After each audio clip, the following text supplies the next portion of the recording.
All of the photographs and images used in this video are from the Archives, Creative Commons, and the Library of Congress. They are not AI generated. Long before diesel engines and cattle trucks roared across American highways, there was another way to move beef across this country. It was done on horseback, mile by mile, through dust, mud, and rivers. The men who did this work were called cowboys, and the era they lived in didn't last long. From roughly 1866 to the mid-1890s, the great cattle drives shaped the American West like nothing else. By the 1940s, even the smaller drives were fading away. The truck was about to take over for good.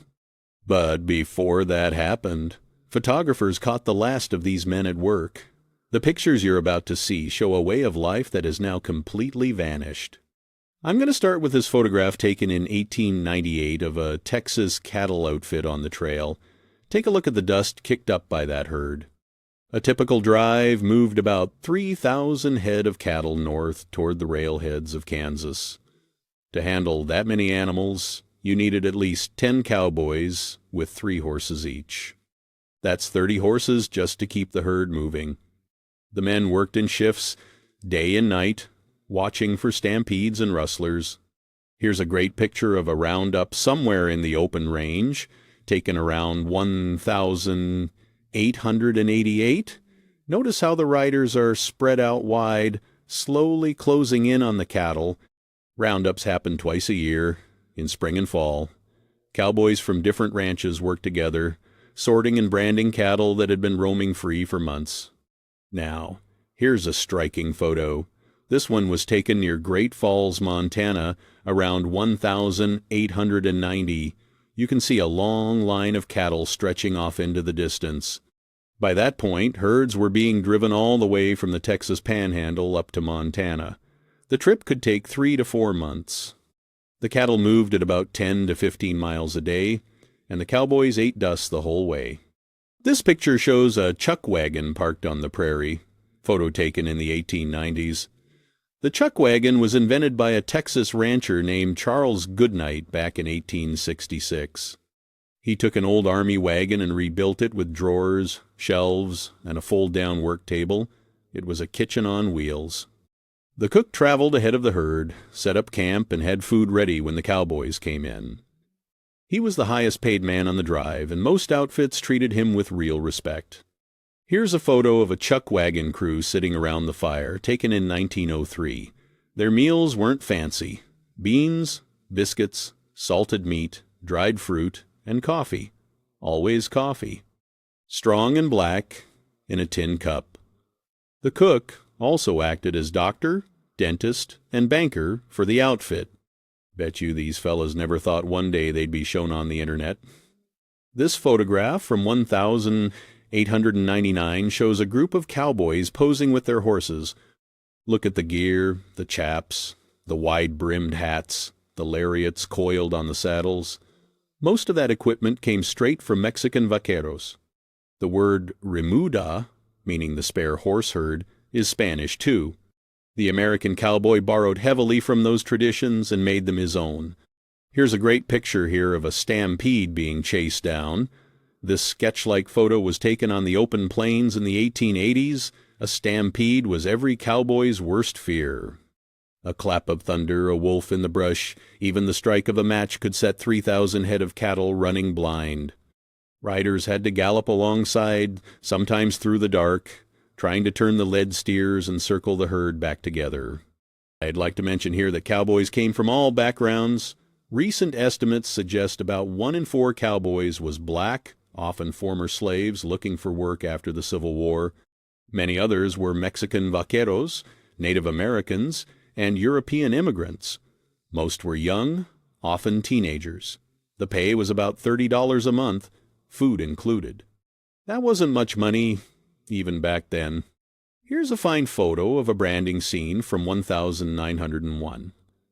2 men hold the calf down while a third presses the hot iron into the hide. Branding was the only way to prove ownership in a country with no fences. The calf bawled, the smoke rose, and the mark stayed for life. Every ranch had its own design, registered with the local Cattlemen's Association. This picture taken in 1904 shows cowboys loading cattle into rail cars at a stockyard. By the late 1880s, railroads had pushed deep into Texas and the rest of the West. That changed everything. Instead of driving herds 1,000 miles to Kansas, ranchers could now load them onto trains much closer to home. The long drives started to die out fast.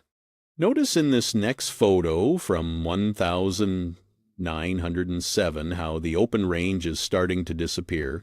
You can see fence posts and barbed wire in the background. Barbed wire was patented in 1874, and within 15 years it had crisscrossed the prairie. Farmers fenced off their land, ranchers fenced off theirs. The free, open range that the cowboy had known was gone. Here's a photograph of a winter camp from 1886.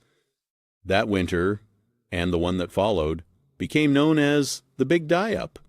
Temperatures plunged to 50 degrees below zero across Montana and the Dakotas. Cattle froze to death in their thousands. Some ranchers lost 90% of their herds. Many never recovered.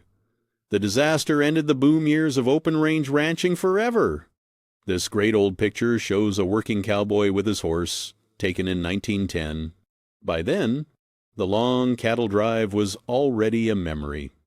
But smaller drives kept going, especially in remote country where there were no railheads nearby.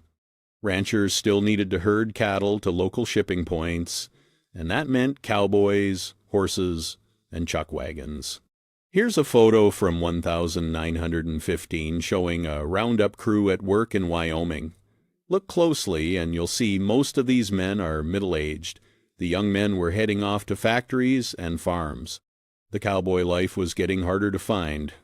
Hey, before I forget, if you like these sort of videos showing rare photographs of old American work, you might also enjoy my video on logging in the early 1900s. I'll leave a link below in the description box for you. This picture, taken in 1923, shows one of the last full-scale cattle drives crossing a stretch of open country in New Mexico. By the 1920s, the first motorized cattle trucks were starting to appear on rural roads. They were small, rough machines, often homemade, with wooden sides and just enough room for a few head. But ranchers saw the future right away. A truck could carry cattle to market in hours, not weeks. Today, a single cattle truck can haul 25 tons of beef 500 miles in 8 hours. It would have taken a chuck wagon outfit a month and a half to cover that same distance. The work is faster, cheaper, and safer. But something was lost when the trucks took over.